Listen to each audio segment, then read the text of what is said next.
Baik, perkenalkan nama saya Ricky Martin Ginting dengan NIM 1801210001. Sebelumnya terima kasih untuk waktu yang telah diberikan kepada saya sehingga saya dapat memaparkan skripsi saya dengan judul Smart System Penjamin Mutu Internal Perguruan Tinggi. Saya juga berterima kasih kepada dosen pembimbing saya, yakni Bapak Hengki Tamando Sihotak, Eskom Mkom, yang senantiasa mengajari dan membimbing saya dalam pengerjaan skripsi ini. Baik, kita masuk ke latar belakang. Adapun latar belakang mengapa saya mengangkat judul skripsi saya ini, yakni berdasarkan data BAN PT terdapat 4.590 perguruan tinggi yang terdaftar. Nah, dari semua perguruan tinggi yang terakreditasi sebagai A, ada 96 perguruan tinggi yang terakreditasi A, yakni 2,1%. Kemudian untuk akreditas B, ada 945 perguruan tinggi, ataupun 20,6% perguruan tinggi. Yang menjadi permasalahan yang terakreditasi C dan yang tidak terakreditasi. Yang akreditasi C terdapat 1.838 perguruan tinggi ataupun 40% perguruan tinggi dengan akreditas C. Dan yang tidak terakreditasi ada 1.711 perguruan tinggi ataupun 37,3%. Berdasarkan data tersebut, perguruan tinggi di Indonesia sangatlah urgent untuk ditingkatkan. Maka, berdasarkan permasalahan di atas, Smart System Penjamin Mutu Internal dianggap sebagai solusi yang tepat untuk menjawab sebagai permasalahan pendidikan di Indonesia. Adapun rumusan masalah, yang pertama, hadirnya borang akreditas PT versi 3,0 dan Prodi versi 4,0 ataupun dokumen lampiran evaluasi diri, Prodi dan laporan kinerja dari 9 kriteria disarankan untuk membangun sebuah SPMI yang cerdas yang terintegrasi dengan seluruh stakeholder sehingga perguruan tinggi dapat mempertahankan ataupun meningkatkan mutu akreditas mereka. Yang kedua, manajemen dan tata kelola yang masih manual sehingga membutuhkan ruang bahkan waktu yang cukup lama dalam pencarian berkas saat digunakan kembali ataupun akan divalidasi. Adapun batasan-batasan masalah yang saya terapkan dalam penilaian ini. Yang pertama, untuk rumusnya saya menggunakan perhitungan bobot dan ketentuan LKPS dari BAN PT. Kemudian untuk bahasa pemrograman yang saya gunakan, saya menggunakan PHP dengan framework Laravel 7. Dan tempat penelitian yang saat ini ada di STMIK Pelita Nusantara di kampus kita sendiri. Nah, adapun tujuan dari penelitian ini, yang pertama untuk membangun SPMI Smart secara online dan terintegrasi dengan semua stakeholder sesuai dengan kriteria dan kebutuhan borang akreditasi yang baru. Kemudian secara khusus ingin meningkatkan sistem penjamin mutu internal di seluruh perguruan tinggi Indonesia. Manfaat dari penelitian ini yakni dengan dibangunnya SPMI yang cerdas, yang terintegritas secara online dengan seluruh stakeholder, dengan mengadopsi teknologi Internet of Everything ataupun IoE, maka dihasilkan sebuah sistem SPMI yang cerdas dan handal secara online dan mampu memunculkan dan menghitung nilai untuk setiap butir penilaian borang akreditas PT dan Prodi, sehingga pengguna ataupun stakeholder memahami di butir mana mereka harus diperkuat, di butir mana mereka yang harus ditingkatkan, dan ditampilkan pada dashboard control. Manfaat yang berikutnya, dengan dibangunnya SPMI cerdas, memungkinkan tata kelola menjadi lebih efisien, baik dalam penyimpanan maupun pencarian berkas, seperti masalah-masalah yang sebelumnya.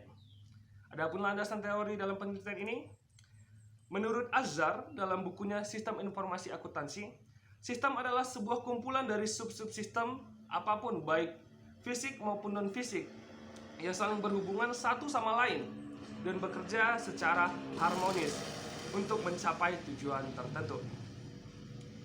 Yaitu pengertian dari penjamin mutu internal. Penjamin mutu internal sendiri adalah proses perencanaan ataupun pelaksanaan, evaluasi, pengendalian, peningkatan standar pendidikan tinggi secara konsisten dan berkelanjutan. Sehingga stakeholder internal dan eksternal perguruan tinggi, yakni mahasiswa, dosen, karyawan, masyarakat, dunia usaha, asosiasi profesi, ataupun pemerintahan, dapat memperoleh kepuasan atas kinerja dari lulusan perguruan tinggi. Kegiatan penjamin mutu ini merupakan perwujudan akuntabilitas dan transparansi pengelolaan perguruan tinggi sesuai dengan Undang-Undang Nomor 12 Tahun 2012 tentang pendidikan tinggi pada bab 3 penjamin mutu, khususnya pada pasal 52 dan 53 ayat yang keempat. Kita memasuki ke metode penelitian. Adapun kerangka kerja penelitian seperti gambar di sini. mulai dari konsultasi dan membangun database, kemudian membangun sistem yang terpusat dan terkoneksi dengan semua stakeholder. Uraiannya, yang pertama kita akan melakukan konsultasi dengan pakar SPMI dan asesor Ban PT. Pada tahap ini kita melakukan konsultasi dengan pakar SPMI ataupun fasilitator SPMI pusat, yakni Bapak Profesor Dr. Dandan Ramdan, MF, MSc, dan melibatkan asesor Ban PT untuk akreditasi perguruan tinggi dan program studi, yakni Ibu Dr. Mahriyuni M. Hum. Hal ini dilakukan untuk memastikan bahwa semua butir dan elemen-elemen sudah termasuk dan sesuai, bahkan melebihi standar sesuai dengan borang akreditasi yang baru, APS dan APT. Selanjutnya mendesain database dan sistem secara online. Membangun subsistem informasi. Membangun subsistem informasi secara menyeluruh, dalam hal ini sistem yang dilengkapi dengan sistem-sistem pendukung. Pada tahap ini yang dilakukan pengelolaan data pada setiap sistem yang telah sesuai dengan komponen. Penilaian yang telah ditentukan di awal, kombinasi SPMI terhadap APT dan APS 9 kriteria dan sistem informasi. Kemudian kita akan membangun sistem informasi induk. Di tahap berikutnya adalah membangun sistem untuk analisa dan integrasi dengan sub-sub sistem informasi dan SPMI 9 kriteria. Langkah berikutnya di bagian stakeholder, sistem yang telah dibangun akan digunakan oleh pemangku kepentingan.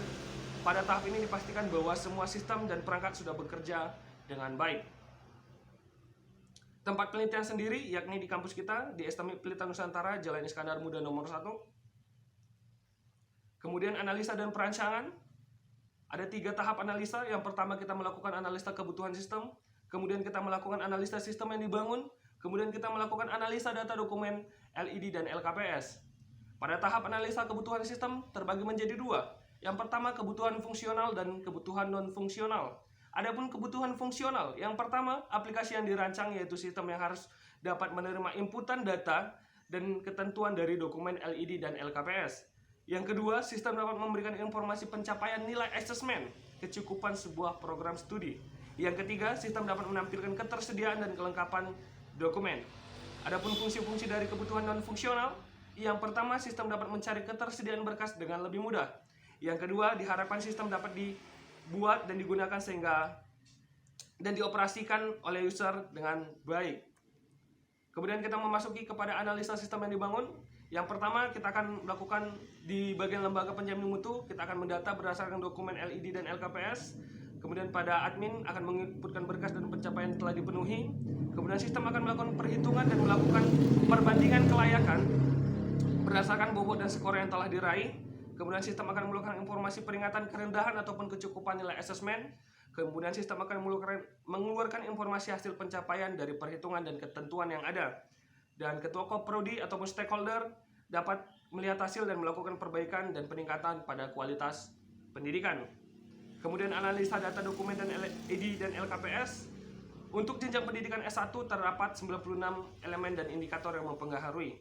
Untuk rumusnya sendiri untuk mendapatkan nilai asesmen, yaitu skor nilai asesmen dikali dengan bobot. Sebelumnya, LED sendiri merupakan dokumen evaluasi yang disusun secara komprehensif sebagai bahan dari pengembangan program studi, yang tidak hanya menggambarkan status capaian masing-masing kriteria, tetapi juga memuat analisa atas ketercapaian atau ketidakcapaian suatu kriteria. LKPS sendiri adalah kuantitatif yang secara bertahap akan diambil dari pangkalan data pendidikan tinggi ataupun PT Dikti yang membuat capaian indikator kinerja untuk pengolahan program studi, UPS sebagai unit pengusulan akreditasi program studi, APS serta program studi yang diakreditasi. Seperti gambaran di samping kita bisa melihat untuk bobot dalam kondisi eksternal yakni 1, kemudian bobot di profil unit pengelolaan utama program studi ada 1 juga dan berikutnya.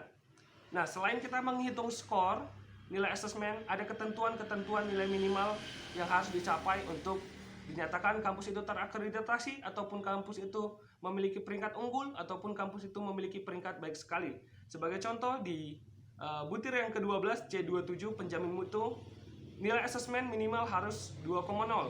Kemudian sebagai contoh di 18 dan 19 kualitasi akademik DTPS, untuk mencapai status kampus unggul diperlukan nilai minimal 3,5 dan untuk mencapai status kampus baik dibutuhkan nilai 3,0.